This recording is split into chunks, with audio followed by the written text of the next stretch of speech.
గత APSC group 2 prelims exam ని ఎంతో మంది సీనియర్లు అలాగే రాత్రింబవళ్ళు చదివిన అభ్యర్థులు కూడా ఎందుకు క్రాక్ చేయలేకపోయారో ఈ వీడియోలో స్పష్టంగా తెలుసుకుందాం. చూడండి, పేపర్ టఫ్ గా వచ్చిందనా లేక చదవడానికి టైం లేకనా అంటే నిజానికి కారణం అది కాదు. చాలా మంది ఫెయిల్ అవడానికి ప్రధాన కారణం సోషల్ మీడియా. ఆశ్చర్యపోతున్నారా? ఇది 100% పచ్చి నిజం. సోషల్ మీడియాలో ఎవడో ఒకటి చెప్పిన కట్ ఆఫ్ మార్కులు మనం గుడ్డిగా నమ్మడం వల్లే చాలా మంది ఫెయిల్ అయ్యామని నేను గంటపదంగా చెప్తాను. ఎందుకో కూడా వినండి. అసలు వాడెవడండి ఎగ్జామ్ రాయకుండా కనీసం ఎగ్జామ్ హాల్లో ఆ ప్రెజర్ అనుభవించకుండా ఇన్ని మార్కులు వస్తేనే క్వాలిఫై అవుతారు, ఇన్ని క్వశ్చన్స్ అటెంప్ట్ చేస్తేనే గట్టెక్కుతారని చెప్పడానికి వాడెవడు? వినడానికి మనమెవరు?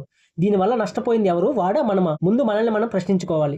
ఎవడు పడితే వాడు యూట్యూబ్ లో వీడియోలు పెట్టి ఎగ్జామ్ రాయక ముందే కట్ ఆఫ్ ఇంత ఉంటది అని చెప్పే మాయ మాటల్లో పడి అయ్యో నాకు ఇన్ని మార్క్సులు రావడం లేదే అనే భయంతో లేనిపోని క్వశ్చన్స్ ని అటెంప్ట్ చేసి నెగిటివ్ మార్క్స్ ఊబిలో చిక్కుకుపోయి జీవితాలను నాశనం చేసుకున్నది మనం. చూడండి, అసలు మనం రాస్తున్న ఎగ్జామ్ ఏంటి, ఆ ఎగ్జామ్ సిలబస్ ఏంటి, అందులో ఉన్న డెప్త్ ఎంత, ముందు మనం జాబ్ కోసం రాస్తున్నామా లేక ప్రిలిమ్స్ క్వాలిఫై అవడానికి రాస్తున్నామా అనేది మన మైండ్ లో ఎప్పటికీ క్లారిటీ ఉండాలి. ఎప్పుడైతే ఆ సిలబస్ కాపీ మన మైండ్ లో 100% ప్రింట్ అయిపోతుందో అప్పుడు నువ్వు ఏ బుక్ చదివినా నేను సిలబస్ కు లోబడి చదువుతున్నానా లేక ట్రాక్ తప్పి బయట చదువుతున్నానా అనేది నీకే అర్థమైపోతుంది. మనం ఏం చేస్తామంటే ఒక సబ్జెక్ట్ ని చదివేటప్పుడు అనవసరంగా లోతుల్లోకి వెళ్ళిపోతాం. అది మీరు కానీ నేను కానీ ఎవడైనా కానీ ఆ సబ్జెక్ట్ మీద ఇంట్రెస్ట్ అలా పెరిగిపోద్ది అనమాట. అంత లోతుగా చదవాల్సిన అవసరం ఉందా లేదని మనకి ఎప్పుడు అనిపిస్తుంది అంటే ప్రీవియస్ ఇయర్స్ క్వశ్చన్స్ ని మనం అనలైజ్ చేసినప్పుడు మాత్రమే అనిపిస్తుంది. కానీ మనం ఏం చేస్తున్నాం, ఎవడో యూట్యూబ్ లో చెప్పాడని, ఎవడో మార్కెట్ లో భయంకరమైన టెస్ట్ సిరీస్ లు పెడుతున్నాడని ఆ పిచ్చి టెస్టులు రాసి మనలో మనమే కృంగిపోతున్నాం. గతంలో ఎంత స్ట్రెస్ అనుభవించామో మీరు ఒకసారి గుర్తు తెచ్చుకోండి. వాడెవడో పిచ్చి మోడల్ పేపర్ తయారు చేసి 150 మార్కులకి ఎగ్జామ్ పెడితే మార్కెట్ లో ఉన్న బెస్ట్ బుక్స్, గవర్నమెంట్ రిలీజ్ చేసిన మంచి బుక్స్ చదివి మనం సాధించే మార్కులు ఎన్నో తెలుసా? కేవలం 20-30 మార్కులు మాత్రమే. ఆ మార్కులు చూడగానే మన గుండెల్లో ఎంత రైళ్లు పరిగెడతాయో, ఎంత తపన పడ్డామో మన మనస్సాక్షికే తెలుసు. ఆ ఎగ్జామ్ పేపర్ తయారు చేసినట్టు తప్ప లేక ప్రాణం పెట్టి చదివిన మన బుక్స్ తప్ప మనల్ని మనమే అనుమానించుకుంటూ మన కాన్ఫిడెన్స్ ని మనమే చంపుకొని అనుభవించిన నరకయాతన చాలా మందికి తెలుసు. నేను హైదరాబాద్ లో ఎంతమంది ఉన్నారో వారి గురించి మాట్లాడలేదు. వైజాగ్ ఎంవీపీ కాలేజీలో చూసిన స్టూడెంట్స్ గురించి మాత్రమే నేను మాట్లాడుతున్నాను. అసలు వాళ్ళు ఇచ్చే పేపర్లు ఏపీఎస్సీ స్టాండర్డ్స్ కి దరిదాపుల్లో కూడా ఉండవు. అభ్యర్థుల భయాన్ని ఆసరాగా చేసుకుని లేనిపోని కష్టమైన ప్రశ్నలు ఇచ్చి డిప్రెషన్ లోకి నెట్టేయడమే వాళ్ళ పని. నేను చెప్పేది ఏంటంటే మార్కెట్ లో దొరికే పిచ్చి టెస్ట్ సిరీస్ స్కోర్లు చూసి మీ కాన్ఫిడెన్స్ ని చంపుకోకండి. Syllabus copy, previous years questions, మీరు నమ్మిన స్టాండర్డ్ బుక్స్ ఇవి మాత్రమే మనల్ని ఒడ్డున పడేస్తాయని మైండ్ లో ఎప్పటికీ గుర్తుంచుకోండి. ఇక ఈ వీడియోలో మనం చెప్పుకుందాం అనుకున్న నెగిటివ్ మార్క్స్ ఉన్నప్పుడు క్వశ్చన్స్ మీద మన అప్రోచ్ ఎలా ఉండాలి అనే దాని గురించి వివరిస్తాను. చూడండి, ఇది మీకు నచ్చితేనే ఫాలో అవ్వండి. ప్రాక్టికల్ గా ఒక 10 టెస్ట్లకు అప్లై చేసినప్పుడు మాత్రమే మీరు మెయిన్ గా రాసే ఎగ్జామ్ లో అప్లై చేసేదానికి ప్రయత్నించండి. గుడ్డిగా దీన్ని నమ్మాల్సిన అవసరం అయితే లేదు. నా ట్రాప్ లో కూడా మీరు పడద్దని నేను చెప్తున్నాను. ఎప్పుడైతే మీరు ప్రాక్టికల్ గా దీన్ని ప్రాక్టీస్ చేసి మీకై మీరు అనుభూతి పొందగలుగుతారో అప్పుడు మాత్రమే దీన్ని మీరు ఉపయోగించండి. ఈ విషయం చాలా జాగ్రత్తగా గుర్తుపెట్టుకోండి. చూడండి, ఒక ఎగ్జామ్ లో మనకున్న మొత్తం క్వశ్చన్స్ ఎన్నో మనకి తెలుసు కదా.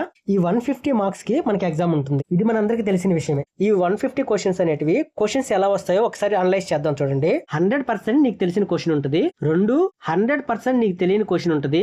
3 50% నీకు తెలుసు, 50% నీకు తెలియని క్వశ్చన్స్ ఉంటాయి. 4ది నీకు ఇచ్చిన మొత్తం 4 ఆప్షన్ల నుంచి ఓన్లీ ఒక ఆప్షన్ గురించే క్లారిటీ ఉంది, మిగతా 3 ఆప్షన్ల గురించి నీకు క్లారిటీ లేదు. ఈ క్వశ్చన్స్ తప్ప ఇంకా ఏ క్వశ్చన్ పేపర్ లో నీకు కనిపించవు. దీని గురించి మీరు క్లారిటీ తెచ్చుకోండి.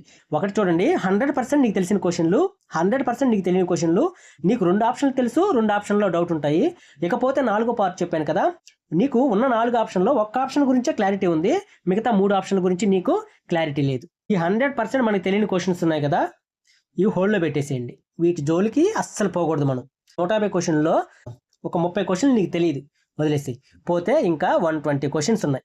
ఈ 120 క్వశ్చన్స్ లో 100% నీకు తెలిసిన క్వశ్చన్స్ ఎన్ని ఉన్నాయంటే ఒక 50 ఉన్నాయి అనుకుందాం. ఈ 100% నీకు తెలిసిన క్వశ్చన్స్ ని ఒక 50 పెట్టుకొని నువ్వు ఎగ్జామ్ నుంచి బయటకు వస్తే నీకు 100% 50 మార్కులు వస్తాయి కదా. ఇది పక్కన పెట్టు. ఇది ఫస్ట్ సినారియో. ఈ 100% నీకు తెలిసిన క్వశ్చన్లు నువ్వు పెట్టుకొని బయటకు వస్తే నీకు వచ్చే మార్క్స్ 50. ఈ 50-50కి సంబంధించి చెప్తాను చూడండి. ఒక 40 క్వశ్చన్స్ నీకు 50-50 తెలుసు అనుకుందాం. నీకు 100% స్కోర్ ఎంత వస్తుందో నీకు క్లారిటీ ఉంది. ఎంత నీ స్కోరు? 50 మార్క్స్ నువ్వు ఆల్రెడీ రీచ్ అయినావు. నీకు 50-50 తెలిసినవి ఎన్ని ఉన్నాయంటే ఒక 40 క్వశ్చన్లు ఉన్నాయి.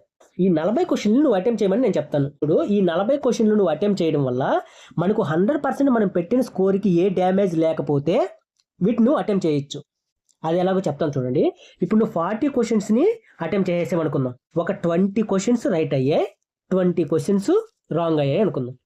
ఇప్పుడు ఈ 20 క్వశ్చన్స్కి నీకు ఎన్ని మార్క్స్ వస్తాయి? 20 మార్క్స్ వస్తాయి.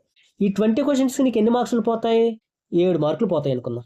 ఈ 20లో నుంచి ఈ 7 మార్కులు తీసేసినా నీకు ఇక్కడ 13 మార్కులు నీకు ప్లస్ అవుద్ది. ఈ సినారియో పక్కన పెట్టు. ఇక్కడ రాస్తాను చూడండి. అసలు మనకు తెలియని క్వశ్చన్స్ ఎన్ని ఉన్నాయి అనుకున్నాం? 30 ఉన్నాయి అనుకున్నాం. వీటి జోలికి అసలు మనం పోలేదు. నెక్స్ట్ మనకు 100% తెలిసిన క్వశ్చన్స్ ఎన్ని పెట్టాం? 50 పెట్టాం. 50-50 ఛాన్సెస్ ఉన్న క్వశ్చన్స్ ఎన్ని పెట్టాం మనం?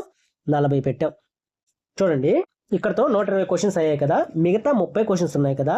ఈ 30 క్వశ్చన్స్ ఏంటంటే నీకు 1 ఆప్షన్ మాత్రమే క్లారిటీ ఉంది, మిగతా 3 ఆప్షన్ల మీద నీకు క్లారిటీ లేదు. ఇక్కడ నీకు 50 మార్క్స్ ఆల్రెడీ వచ్చేస్తున్నాయి. నీకు ఎలా వచ్చాయి? నీకు 100% తెలుసు కాబట్టి ఇక్కడ నీకు 50 మార్క్స్ వచ్చేసాయి. ఇక్కడ 50-50 ఉన్నదంటే నీ స్కోర్ ఎంత వచ్చింది? ఒక 13 మార్క్స్ వచ్చింది. ఎందుకంటే 20 రాంగ్ 20 రైట్ అయ్యాయి కాబట్టి నీ 20 క్వశ్చన్లో నుంచి నువ్వు తప్పు పెట్టిన 20 క్వశ్చన్లకి 7 మార్కులు తీయడం జరుగుతుందో నీకు 63 మార్క్స్ ఇక్కడ నీకు వచ్చినాయని అర్థం అన్నమాట. ఒక ఆప్షన్ తెలిసిన క్వశ్చన్స్ 30 ఉన్నాయని చెప్పుకున్నాం కదా. ఈ 30 టచ్ చేసాం అనుకుందాం. ఫర్ ఎగ్జాంపుల్ చెప్తున్నాను. ఈ 30 టచ్ చేయడం వల్ల మెయిన్గా మనకు వచ్చిన స్కోర్కి ఏ ప్రాబ్లం లేకపోతే ఈ 30 కూడా టచ్ చేయని నేను చెప్తాను. ఈ 30 టచ్ చేయడం వల్ల ఒక 20 రాంగ్ అయ్యాయి అనుకుందాం, ఒక 10 కరెక్ట్ అయ్యాయి అనుకుందాం. ఈ 20కి 7 మార్కులు పోవడం వల్ల నీకు వచ్చిన 10 మార్కుల నుంచి 7 మార్కులు పోతే ఏమవుద్ది? ఒక 3 మార్కులు నీకు యాడ్ అవుతాయి అన్నమాట. ఈ 3 మార్కులు యాడ్ అవడం వల్ల 3+1 66 రావడానికి అవకాశం వచ్చిందన్నమాట. 100% నీకు తెలిసిన క్వశ్చన్లు పెట్టుకొని మాత్రమే నువ్వు బయటకు వస్తే నీకు వచ్చే మార్క్స్ ఎంత? 50. వాటితో పాటు 50-50 కలుపుకోవడం వల్ల నీకు పెరిగిన మార్క్స్ ఎన్ని? ఒక 13 మార్క్స్. అందులో భాగంగా నువ్వు ఒక ఆప్షన్ తెలిసి మిగతా 3 ఆప్షన్లు తెలియకుండా వాటిని కూడా టచ్ చేయొచ్చని నేను చెప్తున్నాను. ఎంత మోతాదులో టచ్ చేయొచ్చు అనేది మీకే వదిలేస్తాను. అది నేను మీరు ప్రాక్టికల్గా దీన్ని ప్రాక్టీస్ చేసిన తర్వాత మాత్రమే ఎగ్జామ్ హాల్లో దీన్ని అప్లై చేయండి. గుడ్డిగా నమ్మాల్సిన అవసరం అయితే లేదు. నన్ను చూసి కూడా నా ట్రాప్లో పడి కూడా మీరు మోసపోవద్దని నేను చెప్తున్నాను. ఒక ఆప్షన్ తెలిసి 3 ఆప్షన్ తెలియని దాంట్లో నుంచి మనం ఎన్ని మార్క్స్ సాధించాం? ఒక 3 మార్క్స్ సాధించాం. ఇది బెస్ట్ స్ట్రాటజీ అని నేను చెప్తాను. ఇప్పుడు మనకు 66 మార్క్స్ వచ్చాయి కదా. ఈ స్ట్రాటజీ ఫాలో అయితే ఇక మిగిలిన క్వశ్చన్స్ ఎన్ని ఉన్నాయి? ఒక 30 క్వశ్చన్స్ అసలు మనకే తెలియదు. అసలు ఈ 30 క్వశ్చన్లు కూడా అటెంప్ట్ చేసేసామనుకుందాం. ఈ 30 క్వశ్చన్స్ లాస్ అయిపోయాం మనం. ఈ 30 క్వశ్చన్స్ 100% ఫెయిల్ అవుతాం మనం, ఎందుకంటే మనకు తెలియదు. ఈ 30 క్వశ్చన్స్కి మనకి ఎన్ని మార్క్స్ పోతాయి? నెగిటివ్ మార్క్స్ పోతే 10 మార్క్స్ పోతాయి. ఈ 10 మార్క్స్ పోవడం వల్ల నీ 66 కాస్త 56గా రావడానికి అవకాశం ఉంది. ఒక్కసారి ప్రాక్టీస్ చేయండి దీని మీద ఏదైనా డౌట్స్ ఉంటే కామెంట్ రూపంలో కామెంట్ చేయండి. మీకు చెప్పడానికి నేను రెడీగా ఉన్నాను. ప్రీవియస్ ఇయర్స్ క్వశ్చన్స్ని పక్కన పెట్టుకోండి, ఒక్కసారి అనలైజ్ చేయండి. ఈవెన్ సివిల్ సర్వీస్ లెవెల్లో ఇచ్చిన ఎగ్జామ్ పేపర్ అయినా పర్లేదు, దాన్ని పక్కన పెట్టుకొని సాల్వ్ చేసే ప్రయత్నం చేయండి. కానీ గుడ్డిగా మార్కెట్లో ఎవడ పడితే వాడు పెట్టే టెస్ట్ సిరీస్ మాత్రం పోవద్దని నేను చెప్తాను. కొంచెం లేట్ అయినా పర్లేదు, ప్రీవియస్ ఇయర్స్ క్వశ్చన్స్ని మీరు గ్యాదర్ చేసుకునే ప్రయత్నం చేయండి. ఆ ప్రీవియస్ ఇయర్స్ క్వశ్చన్స్ ఎలా వస్తున్నాయి నీకు తెలిసాయంటే ఒక టాపిక్ చదివేటప్పుడు క్వశ్చన్ ఎలా పడుతుందో కూడా నీకే అర్థమవుతుంది. మన ఛానల్లో APPSC group 2 economy free classes ఉన్నాయి, ఉపయోగించుకోండి. Thank you so much.